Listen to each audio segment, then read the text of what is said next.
Welcome here into Teal, the show. The countdown to training camp clock is almost officially at 0. If you hung out with us on Monday night, we took a look at the Jaguars offense. Tonight, we got to talk about the Jaguars defense as we kind of try and set the table for training camp. To do that, we've got Kyle Ashley hanging out again tonight. Kyle, what you got on tab? What are we doing? So basically, just like we did on Monday, we got the defense. We're going to pull that up behind you and then just kind of go through where your head's at in terms of this roster, maybe starting. Let's say if there was a game tomorrow, where you think each player would be. So go ahead and get started. All right, so this is my way too early, maybe, I guess, Jaguars depth chart. Is that how we're going to do this? So let's start out on the back end.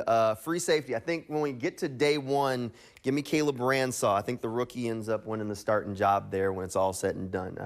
I think it's going to be hard, but I think they really want these young guys to play. Strong safety, I'll put Eric Murray. He's the free agent guy. He's going to be the veteran on the back end. He's going to be a starter at safety. There's some of these we can lock in, and Eric Murray is one of those that we can really lock in. I think that's simple enough. So I see you went Ransaw. So you think the rookie's going to get the start? No, Andrew Wingard. No, I don't think Dewey's going to end up starting. I think Dewey's going to get every chance to win it, but I think they're really going to roll out the red carpet. Ransaw was kind of coming on late in the offseason. He's getting more comfortable at the different position, and I really think they believe they got to play young guys if they want to keep taking steps forward.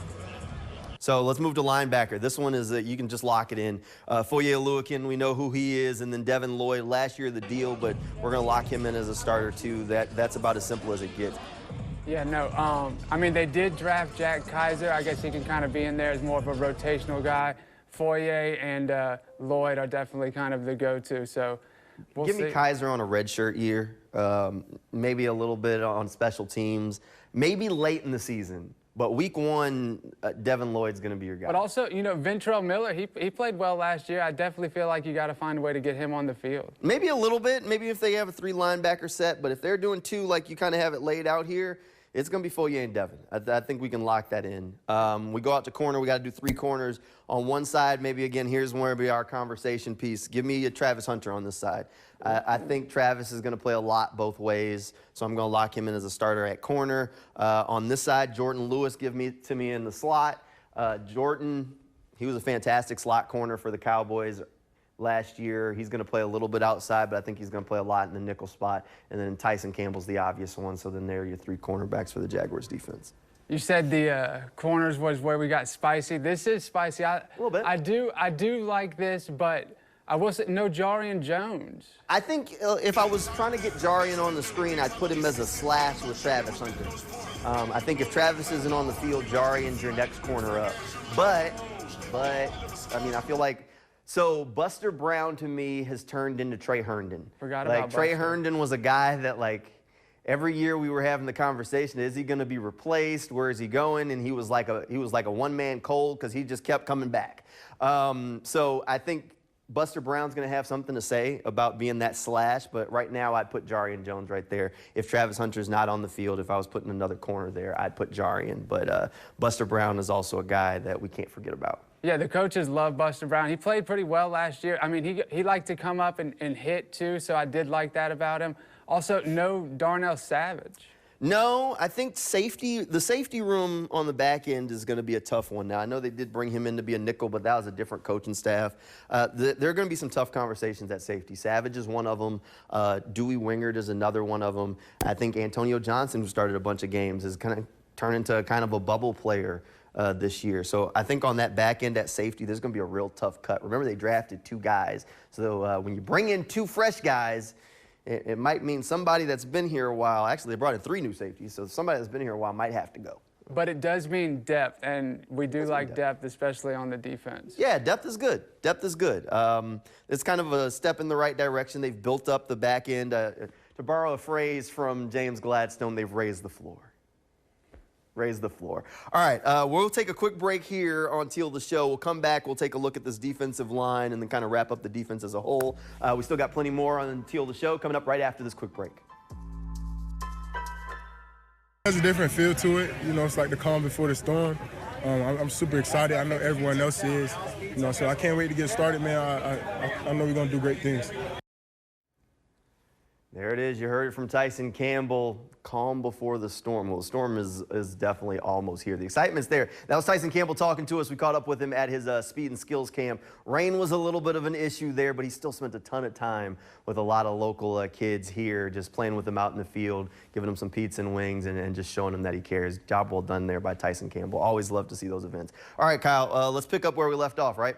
Yes, we did the back end of the defense, and now we just have the line. So let's see who you got. The D-line, I mean, I could almost speed through this. This really, there's no brainer here. Josh Hines-Allen, lock him in. I mean, I guess we could have a discussion point here next to Josh, but give me Devon Hamilton there. Then moving past Devon, I think that half, you go Eric Armstead, and then on the other side, Trayvon Walker. These four were already working together during minicamp. And I think this is going to end up being what your defensive line looks like. So right off the bat, Josh Hines-Allen, you think he's due a big year? I think that last year was not anybody on the defense's fault. That's my nice way of saying that last defensive coaching staff just didn't do a good job.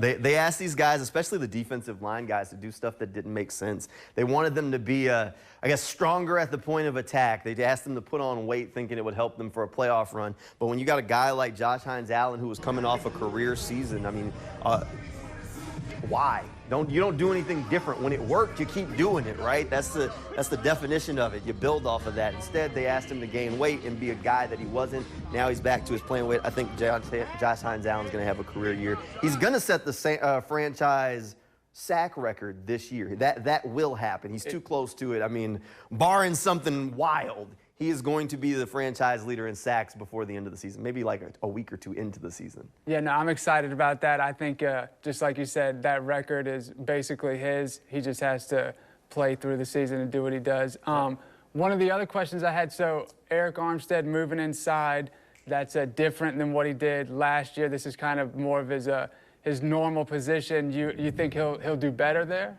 I mean, the resume says he will. Like I said, that last defensive coach, look, I was on board for Ryan Nielsen before he got hired, but they did a disservice to a lot of these guys, man. I mean, we've seen Eric Armstead's resume. I mean, this is a guy who had a sack on the Super Bowl with I think it was a torn meniscus in his knee. And he got here to Jacksonville, and they said, you were great at defensive tackle all those years in San Francisco. Let's make you the rotation defensive end. It didn't work. It looked bad. I'm willing to bet that moving him back inside to defensive tackle, we're going to see a resurgence of Eric Armstead back to maybe the guy that we expected him to be when the Jaguars signed him a year ago. So, look, the resume says last year was a blip on the radar, and I'm willing to bet on that.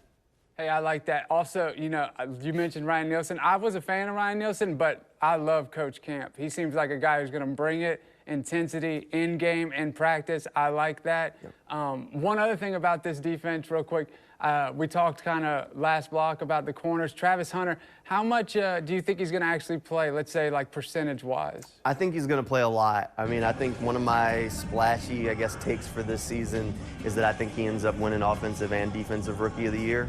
At this point, I've signed it, sealed it, and delivered it. I think he's going to play a lot on both ways. I'm thinking somewhere like 80 on offense and 60 to 70 on defense, something like that. I think it'll depend on the weeks. I think it'll depend on health. But if he's healthy, I think we see him a lot on both sides. That's why I was confident enough to kind of go ahead and just say, yeah, he's going to be a starter.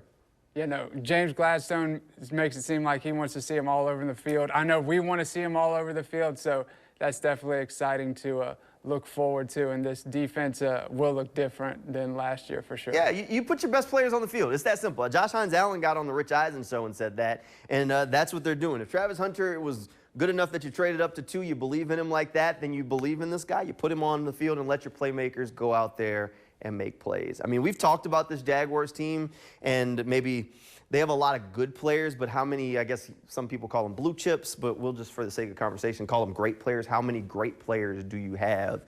And that's been a point of concern when you talk about this team making that next step into perennial playoff contenders, is just how many game-changing great players do you have? If you think Travis Hunter is going to be one of those blue chip guys, a game-changing great player, and he can do it on both sides of the football, then you let him go out there and do it, because now, instead of just adding one great player or one blue chip player, you possibly add 2. Simple math. Yeah, no, simple math. Big-time players make big-time plays, and the defense has a couple of them, so we'll definitely have to see where they end up landing. Yeah, look, I think the defense is far more put together than the Jaguars' offense. We talked about it on Monday. There's a little bit more uncertainty there, at least in my mind, but I feel like the Jaguars' defense is in a pretty good spot. We'll talk more about our overall expectations for the Jaguars' defense and the Jaguars as a whole going into training camp. We got one more Teal the show before the Jaguars officially kick off training camp. That's coming up on Monday night. Hey, thanks for hanging out with us right here on Channel 4 for Teal the show. Hopefully we'll see you again on Monday night. We'll be back here same time. We'll be here until whenever the Jaguars are done. So sometime hopefully deep into February maybe. So good night everybody, and we'll see you same time next week.